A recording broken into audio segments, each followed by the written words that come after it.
दोस्तों, आप देख रहे हैं पल पल न्यूज और मैं हूं आपके साथ नदीम अकरम। आज बात किसी हवाई सियासत की नहीं होगी। आज बात सीधे आपकी जेब पर चलने वाली छुरी की होगी, उस जेब की जिस पर यह हुकूमत दिन रात अपनी गिद्ध की तरह नजरें गड़ाए बैठी है। जिस यूपीआई से आप सुबह की 10 रुपए की चाय से लेकर हजारों रुपए का सामान कुछ सेकंड्स में चुका देते थे, ना बटुआ निकालने का झंझट, ना खुले पैसों की चिकचिक, बस क्यूआर कोड स्कैन किया और मामला खत्म। जिस सहूलियत को आपने अपनी रोजमर्रा की जिंदगी का हिस्सा बना लिया था, अब उसी आदत का खामियाजा भुगतने का वक्त आ चुका है। जी हां दोस्तों, जरा ठहरिए और गौर से सुनिए इस रिपोर्ट को। संसद के ठंडे कमरों में बैठकर इस हुकूमत ने आपकी गाढ़ी कमाई पर डाका डालने का पूरा बंदोबस्त कर लिया है। Taxation and other laws amendment bill 2026 के जरिए payment and settlement system act 2007 में वो फेरबदल कर दिया गया है जो कल तक नामुमकिन लगता था। हुकूमत ने यूपीआई और रुपी डेबिट कार्ड से होने वाले पेमेंट पर शुल्क यानी एमडीआर वसूलने का कानूनी रास्ता साफ कर दिया है। अब हुकूमत के नुमाइंदे आकर टीवी पर मीठी मीठी बातें करके कहेंगे, अरे भाई अभी कहां चार्ज लगा है, लेकिन आवाम इतनी नादान है साहब, आपने कानून में बदलाव करके चोर दरवाजा खोल दिया है ताकि जब मर्जी आए आवाम की जेब से पैसा ऐंठना शुरू करते। ये तस्वीरें लगातार मुकम्मल हो चुकी हैं जो लगातार सामने आ रही हैं।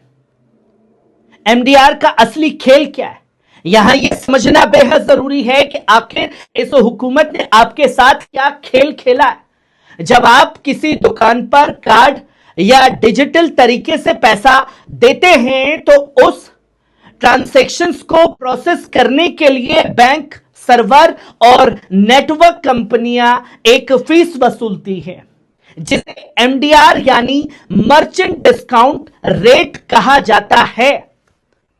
अब तक क्या था? अब तक यूपीआई और रुपए कार्ड पर यह एमडीआर 0 था। आवाम के लिए यह सहूलियत मुफ्त थी, लेकिन क्या सच में मुफ्त थी? इसका खर्च अब तक बैंक और सरकार उठा रहे थे ताकि मुल्क में डिजिटल लेन देन का दायरा बढ़े। लेकिन अब हुकूमत की नीयत बदल चुकी है। पहले आपको आदी बनाया और अब उस डाका डालने की तैयारी। वित्त मंत्री निर्मला सीतारमण जी फरमाती हैं, घबराइए मत, हम आवाम से सीधा पैसा नहीं लेंगे, ये चार्ज तो दुकानदारों यानी मर्चेंट से लिया जाएगा। जनता को क्या निर्मला सीतारमण ने बेवकूफ समझ रखा है? आपने इस मुल्क की आवाम को आप दुकानदार पर बोझ डालेंगे तो क्या वो अपनी जेब से भरेगा? वो उस खर्च को अपने सामान की कीमत में जोड़ देगा, यानी सीधे कान न पकड़कर उल्टा घुमाकर आवाम की जेब पर ही थप्पड़ मारा जाए। सब्जी, दवा, राशन, चाय, हर चीज महंगी होगी। जयराम रमेश साहब ने भी यही अंदेशा जताया कि आखिरकार इसका पूरा बोझ इसी बेबस आवाम के कंधों पर ही आना है जो ये लगातार करते हुए दिखाई देते हैं।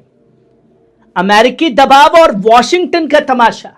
लेकिन ठहरिए, यह कहानी सिर्फ घरेलू जेब तराशी तक सीमित नहीं है। इस पूरी साजिश के पीछे अमेरिकन एंगल भी जुड़ा हुआ है जिसे समझना हर नागरिक के लिए बेहद जरूरी है साहब। याद कीजिए वो दौर जब भारत में सिर्फ वीजा और मास्टर कार्ड जैसी अमेरिकी कंपनियों का पूरा राज चलता था। ये कंपनियां भारत के पेमेंट से अरबों रुपए का मुनाफा कमाकर अमेरिका ले जाती थी। फिर भारत ने अपना देसी शाहकार यूपीआई और रुपए खड़ा कर दिया।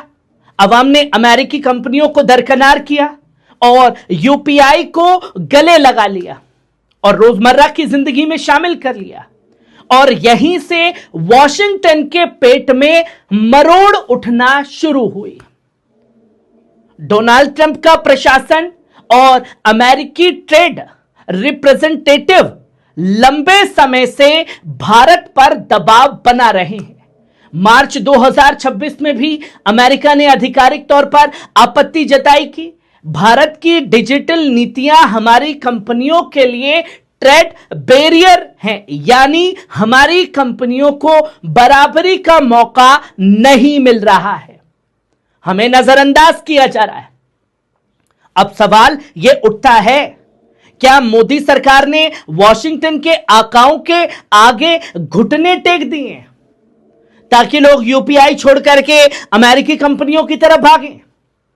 क्या ट्रंप प्रशासन के दबाव में आकर आपने अपने ही देश के सबसे कामयाब डिजिटल सिस्टम की बलि चढ़ाने की तैयारी कर ली है? नतमस्तक हो चुके हैं। ब्राजील में भी ऐसा ही हुआ था। जब ब्राजील ने अपना पिक्स सिस्टम बनाया तो अमेरिका वहां भी अड़ंगे लगाने पहुंच गया। जहां भी किसी मुल्क का अपना सिस्टम कामयाब होता है, अमेरिकी साम्राज्य को मिर्ची लगने लगती है। और अफसोस की बात यह है कि हमारी हुकूमत उनके इशारों पर नाचने को तैयार बैठी है।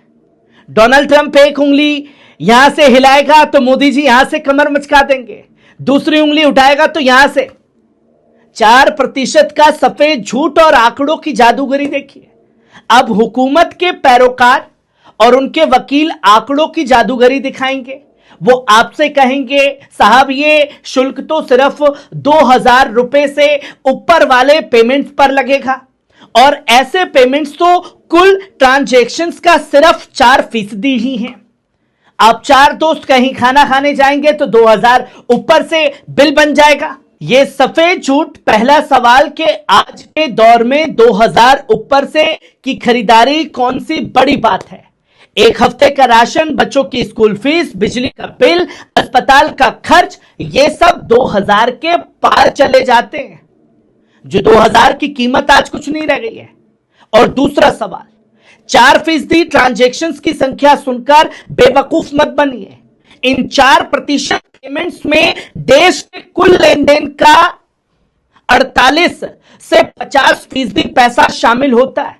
यानी आप आधी अर्थव्यवस्था पर टैक्स का चाबुक चलाने जा रहे हैं और कह रहे हैं कि असर बहुत छोटा होगा। ये अवाम की आंखों में धूल झोंकने की बेहद भद्दी कोशिश चल रही है मोदी सरकार की। हुकूमत से सीधा सवाल है दोस्तों, जरा सोचिए, जब नोटबंदी लागू की गई थी तब इसी हुकूमत ने यह कहा था कि कैशलेस अर्थव्यवस्था बनाओ, डिजिटल बनो। अवाम ने आपकी बात पर यकीन किया। छोटे छोटे दुकानदारों ने, रेहड़ी पटरी वालों ने, आम नागरिकों ने नकदी छोड़कर यूपीआई को अपनाया। आज जब पूरा मुल्क इस सिस्टम पर निर्भर हो चुका है, तब आप उसी अवाम का गला घोटने की तैयारी आखिरकार क्यों कर रहे हैं अपने राजनीतिक आकाओं के इशारे पर? आज पल पल न्यूज के मन से नदीम अकरम हुकूमत से सीधे और तीखे सवाल पूछता है। सवाल नंबर 1, जिस डिजिटल इंडिया का ढिंडोरा आप पूरी दुनिया में पीटते हैं, क्या उसकी रफ्तार को रोकने के लिए यह टैक्स लाया जा रहा है? दूसरा सवाल, अगर यूपीआई के इंफ्रास्ट्रक्चर को चलाने का खर्च बढ़ रहा है तो बड़े बड़े उद्योगपतियों के हजारों करोड़ के कर्ज माफ करने वाली सरकार के पास अपने ही अवाम के डिजिटल इंफ्रास्ट्रक्चर के लिए पैसा क्यों नहीं है? सवाल नंबर 3, क्या यह फैसला सचमुच भारत की अपनी जरूरत है या फिर यह वॉशिंगटन की ट्रेड डील को खुश करने के लिए उठाया गया कदम है, जहां अपने ही लोगों की कुर्बानी की जा रही है?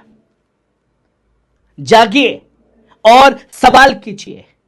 अवाम को यह बात साफ साफ समझनी होगी कि कल सुबह उठते ही शायद आपकी चाय पर एक अलग से न कटे, लेकिन हुकूमत ने वो कानूनी बंदूक आपकी कनपट्टी पर तान दी है जिसका घोड़ा वो जब चाहे दबा सकती है और आपकी जेब काट सकती है, ठीक लुटेरों की तरह। अगर आज आपने आवाज नहीं उठाई, अगर आज आपने सवाल नहीं पूछे, तो कल को हर डिजिटल पेमेंट पर लगने वाला यह शुल्क आपकी जेब को खाली कर देगा। दोस्तों, सरकार को सिर्फ ये बताने से काम नहीं चलेगा कि पैसा कौन देगा। सरकार को जवाब देना होगा कि यह पैसा क्यों लिया जा रहा है और किसके दबाव में लिया जा रहा है। मैं आपका दोस्त नदीम अकरम ऐसी ही खबरों से आपको रूबरू कराता रहूंगा। दीजिए मुझे इजाजत। शुक्रिया।